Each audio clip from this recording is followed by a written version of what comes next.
Hello student, welcome my YouTube channel learn and teach में आपका स्वागत है। आज हम इस वीडियो में डिस्कस करेंगे रेफ्रिजरेशन साइकिल के बारे में कि ये क्या होता है, इसका यूजेस के बारे में, कहाँ पे यूज करते हैं, इसका कंस्ट्रक्शन के बारे में, आखिर में कैसे बना होता है, कौन कौन इसके पार्ट और कंपोनेंट के नाम होते हैं, और फाइनली जानेंगे हम इसका वर्किंग के बारे में, आखिर में ये काम कैसे करता है। स्टूडेंट अगर चैनल में नए आए हुए तो चैनल को कल ही सब्सक्राइब क्योंकि नए नए टॉपिक को हर दिन डिस्कस करते रहता हूँ डिप्लोमा लेवल की। तो चलिए स्टूडेंट, सबसे पहले समझते हैं कि रेफ्रिजरेशन साइकिल क्या होता है। रेफ्रिजरेशन का अगर अर्थ देखा जाता है तो इसका होता है प्रतिशीतन। मीन्स कहने का मतलब है रेफ्रिजरेशन साइकिल मीन्स कहने का मतलब है कि ठंडा करने की प्रक्रिया को हम लोग एक तरह का रेफ्रिजरेशन साइकिल कहते हैं। मीनिंग यहाँ पर थोड़ी सी लिख के बताइए, लिखी हुई क्या है कि रेफ्रिजरेशन साइकिल के बारे में कि refrigeration cycle is the process of reducing heat from A enclose space and lowering the temperature other than atmospheric temperature. कहने का मतलब है रेफ्रिजरेशन साइकिल एक तरह का प्रोसेस होता है जिसके दौरान हम लोग कोई भी स्पेस के अंदर ठंडा करने की प्रक्रिया करते हैं। जैसे कि मान लीजिए वो प्रक्रिया कैसे करते हैं, जैसे कि ये आपके सामने इनक्लोज स्पेस है, मीन्स चारों तरफ से ये पैक है, मीन्स एक तरह का रूम है, ठीक है। रूम के अंदर ये प्रक्रिया को करते हैं, या फिर कोई एक स्पेस के जगह, मीन्स एक छोटी सी स्पेस की जगह करते हैं। जैसे कि रेफ्रिजरेटर होगी, वहाँ पे जो फ्रीजर होती है तो वहाँ भी एक छोटी सी स्पेस होती है, वहाँ पे ये प्रक्रिया होती है, तभी जाके हमारा कोई भी अगर उसके अंदर सामग्री रखते हैं तो वो चीज़ को ठंडा करती है, ठीक है। जैसे कि मान लीजिए इनक्लोज स्पेस है तो इसके अंदर प्रक्रिया को ठंडा करने के लिए क्या करनी होगी, इसके अंदर जितनी भी हीट है, उसे रिड्यूस करनी होगी, मीन्स हीट को यहाँ पे रिमूव करनी होगी। और जैसे ही हीट को रिमूव करेंगे तो इसके अंदर क्या होगी, लोअर टेम्परेचर हो जाएगी, मीन्स टेम्परेचर कम हो जाएगी, जिसके कारण ये हमारा जो रूम के जो टेम्परेचर है वो एटमॉस्फेरिक टेम्परेचर की अपेक्षा कम हो जाएगी, तो ये अंदर में ठंडा प्रभावित हो जाएगी, ठीक है। अब हम समझते हैं इसका यूजेस के बारे में। आखिर में रेफ्रिजरेशन जो साइकिल होता है, जो प्रोसेस होता है, इसका यूज हम लोग कहाँ करते हैं। इसका हम लोग अधिकतर तौर पे यूज हम लोग कहाँ करते हैं कि इसका यूज हम लोग रेफ्रिजरेटर में करते हैं। मीन्स हमारा जो फ्रिज है, घर का हमारा जो फ्रिज है उसमें यूज किया जाता है, तभी जाके अंदर में कोई सामग्री को ठंडा रख करती है, ठीक है। इसका यूज हम लोग एयर कंडीशनर में करते हैं, तभी जाके हम लोग रूम को ठंडा करती है।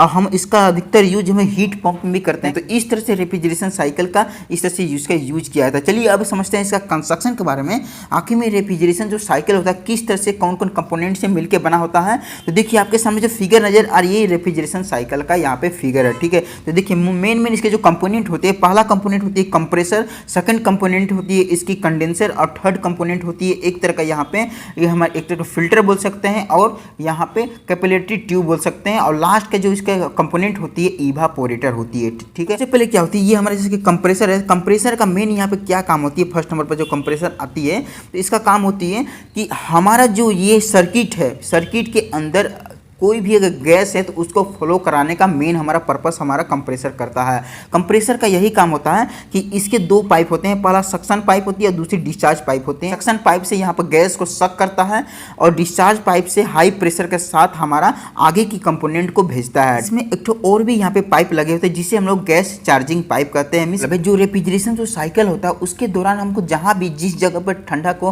पैदा करनी होती है, ठंडा को वहाँ पर उत्पन्न करनी होती है, वहाँ पर हम क्या करते हैं, जो कंप्रेसर का जो यूज किया था इसके अंदर हम लोग गैस चार्जिंग पाइप के सहयोग से इसके अंदर एक तरह का हम लोग गैस को भरते हैं, जिसको एक तरह का हम लोग रेफ्रिजरेंट गैस कहते हैं, मींस ठंडा प्रवाहित गैस कहा जाता है, जिसको हम लोग नाम बोल सकते हैं टेट्राफ्लोरोइथेन होती है। तो इसके अंदर जब भरते हैं तो वो गैस को ये पूरी सर्किट में संचालित करने का काम करता है कंप्रेसर, तभी जाके हमारा जिस जगह पर ठंडा करनी होती है उस जगह को ठंडा करती है, ठीक है। तो यहाँ पे यही पाइप का सहयोग से यहाँ पे भरा जाता है, ठीक है। अब क्या होती है कि हम जस्ट इसके आगे के कंपोनेंट यहाँ पाइप के थ्रू पे जोड़ देते हैं। एक तरह का कंडेंसर का कोयल लगी होती है, इस चीज को कंडेंसर का कोयल बोलते हैं।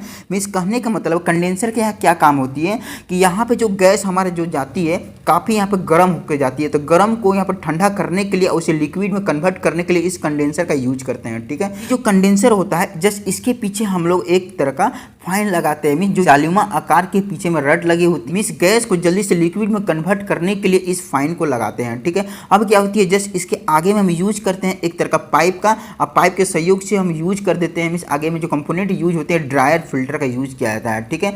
मींस ड्रायर फिल्टर का क्या काम होती है यहाँ पे कि यहाँ पे जो भी डस्ट पार्टिकल्स हमारे जो कंडेंसर में अगर इसमें फ्लो कर रही है तो उसको एक तो हमारा केज के सहयोग से जो पिंजरा का आकार की होती है उसे छानना, और उस आगे में जो यहाँ पे एक तरह का लगी होती है सिलिका जेल का यहाँ क्या काम होती है, अगर इसके अंदर अगर गलती से कोई मॉइस्चर मीन्स कोई भी नमी हो गई है तो इसको सुखाने के लिए मीन्स उसे अपने अंदर एब्जॉर्ब करने के लिए सिलिका जेल का यूज किया जाता है। जस्ट इसके आगे जो कंपोनेंट का यूज करते हैं उसका नाम होता है कैपिलरी ट्यूब। इसकी जो डायमीटर होती है काफ़ी कम होती है, 0.6 इसकी डायमीटर होती है। मीन्स कम डायमीटर इसलिए इसको किया जाता है क्योंकि यहाँ पे प्रेशर को कंट्रोल करने के लिए और यहाँ पे तापमान को यहाँ पे कम करने के लिए इसे हम लोग यूज करते हैं एक तरह का कैपिलरी ट्यूब का। कैपिलरी ट्यूब कहते हैं। जो मेन इसका मकसद यही होता है यहाँ पे कि जो यहाँ पे लिक्विड आ रही है उसे वापस उसे वेपर के फॉर्म में, इस गैस के फॉर्म में हमारा करके उसी तरह का ठंडा गैस में कन्वर्ट करने के लिए मेन काम करता है हमारा कैपिलरी ट्यूब। पाइप के थ्रू यहाँ पर आगे में कनेक्ट कर देते हैं एक तरह का इवापोरेटर का। ये जो आपके सामने जो कोयल नजर आ रही है इसको एक तरह का इवापोरेटर कोयल बोलते हैं, ठीक है, एक तरह का इवापोरेटर बोलते हैं। और ये जो नजर आ रही है आपके सामने कूलिंग चेंबर, मीन्स जहाँ पे जिस जगह पे हमें कूलिंग करनी होती है उस जगह को हम लोग क्लोज करना पड़ता है, इसीलिए इसे एक तरह का कूलिंग चेंबर कहते हैं, ठीक है। इसी के अंदर हम लोग कोई भी सामग्री को अगर रखेंगे तो उसे ठंडा करती है, ठीक है। तो इसका जो मेन मकसद क्या काम होती है कि अंदर में जो भी इसके अंदर जो गर्मी है उसको अपने अंदर रिड्यूस करना, मीन्स कम करना। और यहाँ पे जो हमारा कैपिलरी ट्यूब से जो हमारा वेपर ने मिली है जो लो टेम्परेचर के साथ और लो प्रेशर के साथ उसे अंदर में प्रवाहित करना, प्रवाहित करने का मेन काम करती है हमारा इवापोरेटर। इवापोरेटर को पाइप के सहयोग से ज्वाइंट कर देते हैं कंप्रेसर को और वापस ये साइकिल ऐसे वर्क करती है, ठीक है। चलिए अब हम समझते हैं इसका वर्किंग के बारे में, आखिर में किस तरह से रेफ्रिजरेशन साइकिल वर्क करता है, आखिर में किस तरह से जो हमारा इनक्लोज जो स्पेस है उसको ठंडा करने में मदद करता है। देखिए सबसे पहले क्या होती है, जैसे कंप्रेसर है, कंप्रेसर को यहाँ पे कंप्रेसर के अंदर मोटर लगी हुई है, इसके अंदर एक पिस्टन लगी होती है जो यहाँ पे मूवमेंट करती है और यहाँ पे कंप्रेस करती है एक गैस को, ठीक है। सबसे पहले क्या होती है, जैसे कंप्रेसर यहाँ चालू होती है तो मान लीजिए सक्शन लाइन में पहले से थोड़ा बहुत गैस है तो उसके अंदर खींच लेगी, खींचने के बाद और इसके अंदर जो गैस भरी है तो वो गैस को क्या करेगी, जो रेफ्रिजरेंट जो गैस है मीन्स जो ठंडा प्रवाहित जो गैस है उसे वापस उसे हाई प्रेशर के साथ भेजेगी। इसकी जो प्रेशर होती है काफ़ी हाई होती है